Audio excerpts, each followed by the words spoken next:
Bab 1302. Itu.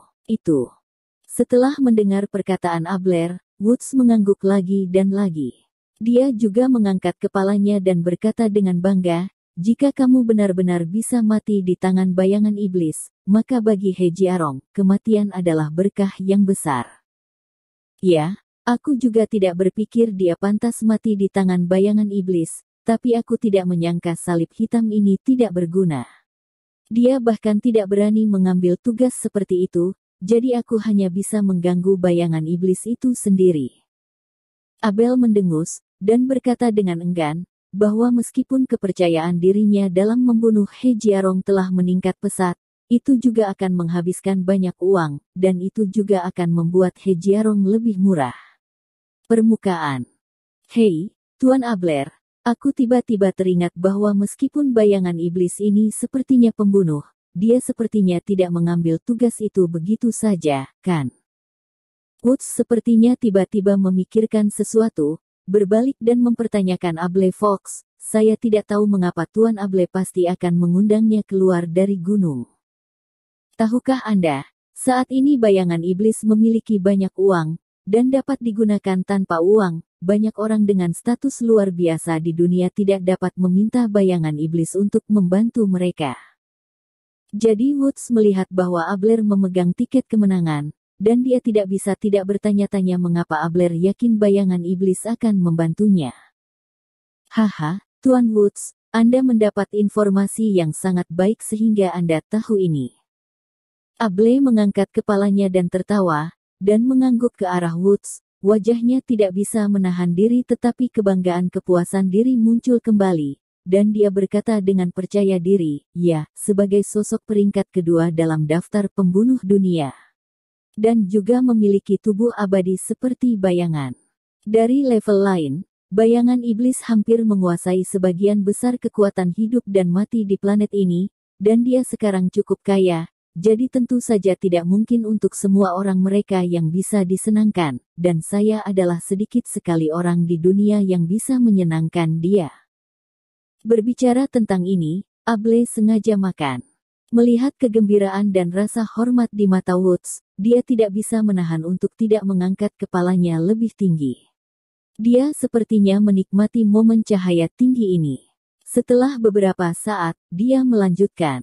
Karena 2 tahun lalu, dia meminta seseorang untuk pergi ke Timur Tengah untuk membeli sebuah berita penting. Orang yang dia minta akhirnya menemukanku. Aku mengetahui bahwa orang yang meminta berita itu adalah bayangan iblis. Saya tidak mengambil uang, jadi saya memberitahu orang itu berita itu secara langsung. Saya hanya meminta orang itu untuk membantu memberitahu bayangan iblis. Jika saya meminta bantuannya di masa depan, saya berharap dia tidak akan menolak. Saat itu, bayangan iblis juga setuju dan berjanji. "Bantu aku membunuh seseorang." Orang yang baru saja dihubungi Abel adalah orang yang sebelumnya telah dipercayakan oleh bayangan iblis untuk menanyakan berita di Timur Tengah, sehingga Abel yakin bahwa dia dapat menemukan informasi kontak bayangan iblis melalui orang tersebut, dan menunggunya memberitahukan identitasnya kepada bayangan iblis tersebut. Bayangan iblis pasti tidak akan menolak permintaannya. Itu dia. Woods tidak bisa membantu tetapi dengan serius menganggukkan kepalanya ketika dia mendengar kata-kata Abler, dan berkata kepada Abler dengan kekaguman dan nada persetujuan. 1 atau 2 miliar dolar bisa dibandingkan. Tapi sayang sekali kesempatan bagus seperti itu terbuang percuma pada Hejiarong. Ketika dia mengatakan itu, dia hanya bisa menghela nafas, dan dia sangat kasihan pada Abel. Kamu tahu, Abel dapat menggunakan kuota ini untuk membunuh pesaing dengan banyak uang atau status. Maka keuntungannya tidak lagi mungkin. Itu hanya diukur dengan uang, tetapi saya tidak berharap bahwa kuota ini akan disia-siakan pada orang kecil seperti Lin Yu pada akhirnya. Ya, meskipun tempat ini disia-siakan untuk Hejiarong, aku harus membunuhnya untuk memberi bayi perempuanku bau mulut. Abler berkata dengan suara dingin, bertekad untuk membunuh Lin Yu. Bagaimanapun, putrinya hampir dibunuh oleh Lin Yu entah kenapa, dan dia masih dalam perawatan darurat. Kemarahan dan kebencian ini, dia benar-benar tidak bisa menekan. Ya, pencuri keji seperti ini benar-benar tidak layak untuk hidup di dunia. Woods juga menggema, lalu ekspresinya berubah, dan dia berkata dengan penuh semangat, "Tuan Abler, saya punya permintaan. Saya berharap bayangan iblis akan membunuh He Jiarong saat itu. Jika Anda memiliki kesempatan untuk berterima kasih secara langsung, saya harap kamu juga bisa mengajakku menemui kamu di sana. Aku juga ingin melihat gaya luar biasa dari orang-orang yang misterius dan legendaris. Ini mudah untuk dikatakan, jika dia bersedia melihatku, aku pasti akan membawamu." Abler mengangguk penuh semangat, dan setuju. Namun, mereka berdua membicarakannya, tetapi mereka tidak pernah menunggu panggilan atau pesan teks di antara berbicara. Dari waktu ke waktu, Abel melihat ke layar ponsel dan kemudian melihat ke bangsal. Seluruh orang itu cemas. "Pak Abler, tetap tenang. Informasi kontak orang-orang seperti bayangan iblis harus sering diubah. Tentunya tidak mudah mendapatkan informasi kontaknya. Kami akan menunggu dengan sabar. Adapun putri Anda lebih banyak Anda dapat yakin bahwa tidak akan ada kecelakaan dengan dokter kami." Woods tersenyum dan menghibur Abler. Sejak dia mengetahui bahwa Abler bersahabat dengan bayangan iblis, sikap Woods terhadap Abler menjadi lebih hormat dan sopan. Ledakan. Pada saat ini, pintu bangsal tiba-tiba terbuka, dan seorang perawat wanita bergegas keluar, menyeka keringat dari kepalanya dengan tangannya, dan terengah-engah, dia berkata dengan cemas pada Woods, "Presiden Woods, Sarana rindu. Bagaimana kabar putriku?" Wajah Abel menegang, dia melangkah, dan bertanya dengan cemas. "Katakan, apa yang terjadi dengan Nona Sarana?"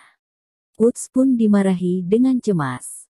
"Tidak apa-apa, Nona Sarana telah benar-benar keluar dari bahaya setelah pertolongan pertama kita." Perawat menarik napas dan berkata dengan penuh semangat, "Oh, itu bagus. Allah memberkati, Allah memberkati." Mendengar suara itu, Abel menangis karena kegembiraan, mengangkat kepalanya, berdoa dengan sangat religius. "Tuan Abler, sudah lama saya katakan bahwa asosiasi medis dunia kami tidak akan pernah mengecewakan Anda." Woods mengangkat kepalanya dan berkata dengan bangga, "Sejujurnya, ini juga ada dalam asosiasi medis dunia kami.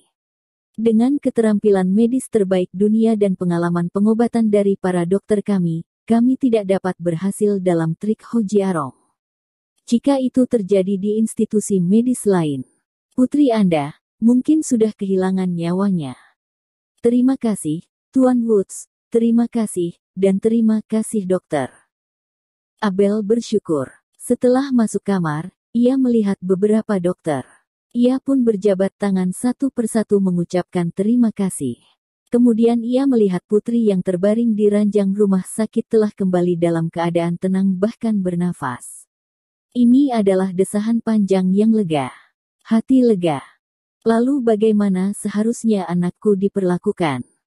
Abel hanya ingin bertanya kepada dokter bagaimana putrinya harus melanjutkan pengobatan selanjutnya, dan apakah masih ada kemungkinan untuk disembuhkan, tetapi begitu dia membuka mulut, tiba-tiba ponselnya berdering. Dia mengeluarkan ponselnya dan melihat nomor di layar. Dia sangat gembira dan berkata dengan cemas kepada Woods, "Presiden Woods, ini. Saya telah melihat nomor ini. Sepertinya telepon dengan bayangan iblis." Dia awalnya ingin memeriksa nomor bayangan iblis dan memanggilnya, tetapi dia tidak menyangka bayangan iblis akan memanggilnya secara langsung.